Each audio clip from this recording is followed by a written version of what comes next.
నమస్తే. జీవి రెడ్డి టీడీపీలో young leader. So, ఇతను రాజీనామా చేశారు అని చెప్పేసైతే మనకొక వార్తొస్తుంది. మరి అది ఎంతవరకు కరెక్ట్? అంటే ఇప్పటి నుంచే కొలాప్స్ అవ్వడం స్టార్ట్ అవుతుందా? ఎందుకంటే మొత్తం వృద్ధ నేతలకే ఇస్తున్నారు సీట్లు, ప్రాధాన్యత అని చెప్పేసి ఇదొక టాక్ నడుస్తుంది. మరి దీని గురించి మనతో పాటు ఏపీ కాంగ్రెస్ అధికార ప్రతినిధి కాసరగడ్డ నాగార్జున ఉన్నారు. ఆయనతో మాట్లాడదాం. నమస్తే సార్. నమస్తే మేడం. సార్, జీవి రెడ్డి ఒక యంగ్ లీడర్. అంటే ప్రతి పార్టీకి యంగ్ లీడర్స్ అవసరం. అంటే రాజకీయంలో వీళ్ళు అవసరం. మా పార్టీ కూడా అవసరం ఇప్పుడు. సో ఎందుకంటారు ఇలా యంగ్ పీపుల్ బయటికి వెళ్ళిపోవడం వెనుక ఏముందంటారు? పైగా టీడీపీలో మొత్తం వృద్ధ నేతలకే ప్రాధాన్యత ఇస్తున్నారు. పార్టీలో అసలు ప్రాధాన్యత లేకుండా పోతుంది యువ నేతలకి అని చెప్పేసి అంటున్నారు. ఇది ఎలా చూడొచ్చు అంటారు? మొదట మేడం, ఆయన ఆ పార్టీకి రాజీనామా చేయడం, ఆ పార్టీ నుంచి బయటకు రావడం అనేది ఆ పార్టీ యొక్క ఇంటర్నల్ ఇష్యూస్. ఒక కాంగ్రెస్ పార్టీగా నేను స్పందిస్తే బాగోదు. బట్ జీవి రెడ్డి గారితో నాకు కొన్ని ఇదిగా సాంగత్యం ఉంది కాబట్టి ఒక సామాన్యుల్లాగా కొన్ని అయితే నేను చెప్పగలను మేడం. ఎందుకంటే నాకు తెలుగుదేశం పార్టీలో కూడా గుడ్ రిలేషన్ ఉంది. నేను ఇంతకుముందు ఆ పార్టీలో వర్క్ చేశాను కాబట్టి నాకు వాస్తవాలు నాకు తెలిసి కొన్ని మాట్లాడగలను. నేనేం చెప్తున్నా అంటే మేడం, జీవి రెడ్డి గారికి తప్పు ఉంది, ఒప్పు ఉందని మనం మాట్లాడుకోవచ్చు. ముఖ్యంగా చెప్పాలంటే జీవి రెడ్డి గారు ప్రస్థానం ఎక్కడ స్టార్ట్ అయిందంటే వైసీపీలో స్టార్ట్ అయింది. వైసీపీలో స్టార్ట్ అయ్యి ఆయన వైసీపీ పార్టీలో పనిచేస్తున్నాగా కాన్స్టిట్యున్సీకి వెళ్ళినప్పుడు కాన్స్టిట్యున్సీలో ఉన్న ఇన్ఛార్జికి ఆయనకి పడక నువ్వు ఇక్కడ వచ్చి పనిచేయటం అని చెప్పి అక్కడ జనాలు కూడా కొంతమంది ఒప్పుకోకపోవటం వల్ల, ప్లస్ స్టేట్లో వైసీపీ ఆయనకి అంత గుర్తింపు ఇవ్వకపోవటం వల్ల ఆయన అక్కడి నుంచి వచ్చి కాంగ్రెస్లో జాయిన్ అయ్యారు.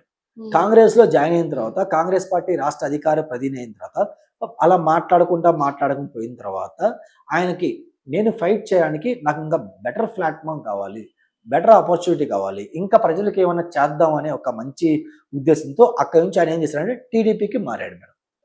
ఐ థింక్ ఎలక్షన్కి 1.5-2 years ముందు మారాడు. మారినప్పుడు కూడా ఇంకా చెప్పాలంటే అప్పుడు కాంగ్రెస్ ఉన్న పొజిషన్ కంటే టీడీపీ బెటర్ పొజిషన్లో ఉంది, బెస్ట్ పొజిషన్లో ఉంది మనం చెప్పుకోవచ్చు. క్లియర్. అంటే ఆయన మామూలు పార్టీ నుంచి కొంచెం ఒక స్టెప్ పైకి ఎదిగారని మనం చెప్పుకోవాలి. తెలుగుదేశం పార్టీ కూడా జీవి రెడ్డి గారికి ఏమి తక్కువ చేయలేదు మేడం. ఎందుకు తక్కువ చేయలేదంటే సంవత్సరాలు తన్నుకున్న రాని అధికార ప్రతినిధి, రాష్ట్ర అధికార ప్రతినిధి కంటే జీవి రెడ్డి గారికి national official spokes person Telugu Desam party ఇచ్చింది. అది రావాలంటే ఆయన వయసు దాదాపు 50-60 సంవత్సరాలు దాటితే కానీ ఆ పోస్ట్ ఇవ్వాల్సింది. కానీ అంత చిన్న వయసులో యువకుడికి, ఉత్సాహవంతుడికి అతన్ని చూసి ఓకే ఇతనికి ఉందని చెప్పి పార్టీ గుర్తించి ఆయన గుర్తింపు తగ్గ రాంగ్లో పోస్ట్ ఇచ్చింది. ఒక 1 year, 6 months, ఒక 2 years ఇది చేస్తే ఆయన పోస్ట్ ఇవ్వాల, మంచి పోస్టే ఇచ్చింది. బెస్ట్ ఇంకా చెప్పాలంటే చాలా బెస్ట్ పోస్టే ఇచ్చింది. దాంతోపాటు స్ట్రాటజీలో ఒక మెంబర్గా ఆయన ఇన్వాల్వ్ చేసింది. అంటే టీడీపీ మ్యాక్సిమం ఎంత గుర్తింపించాలో అంత గుర్తింపు ఆయనకి ఇచ్చింది.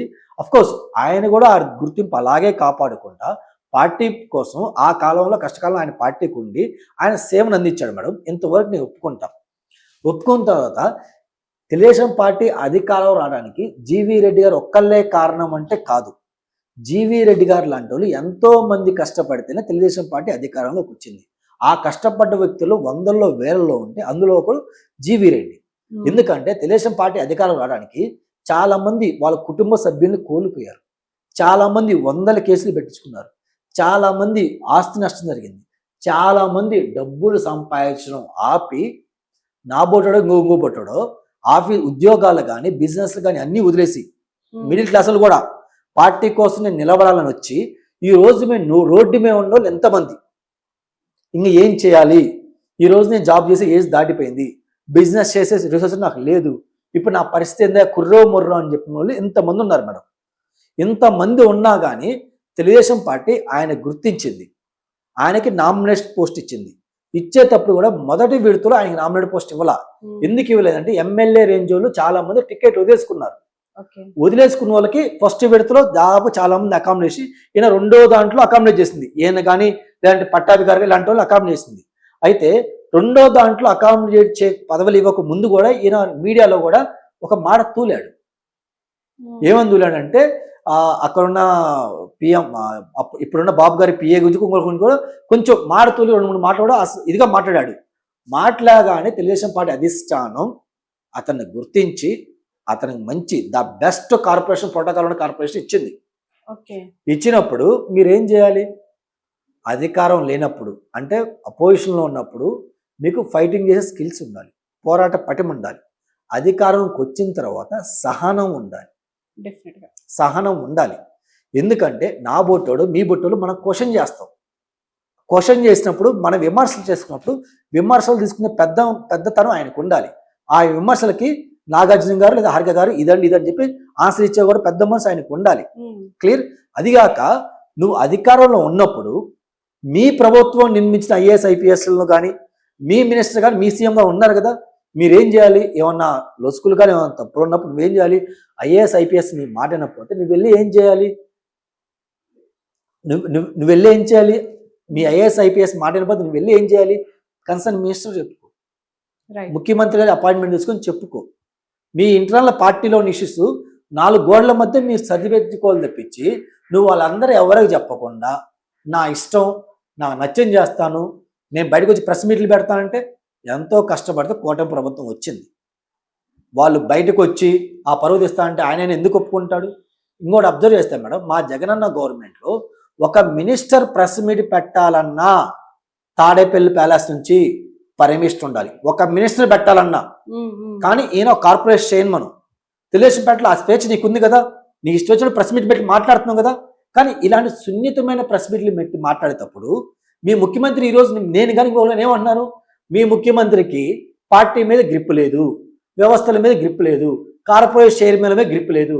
ఆయన పార్టీ నడుపుతూ ఏం కోరుతుంది ఆ బొట్టుడు కూడా అంటే కాంగ్రెస్ పార్టీ కాదు వేరే వైసీపీలో కూడా మేము మాట్లాడను. అలా లూజ్ మాటలు ఇవ్వాల్సిన అవసరం నీకేంటి?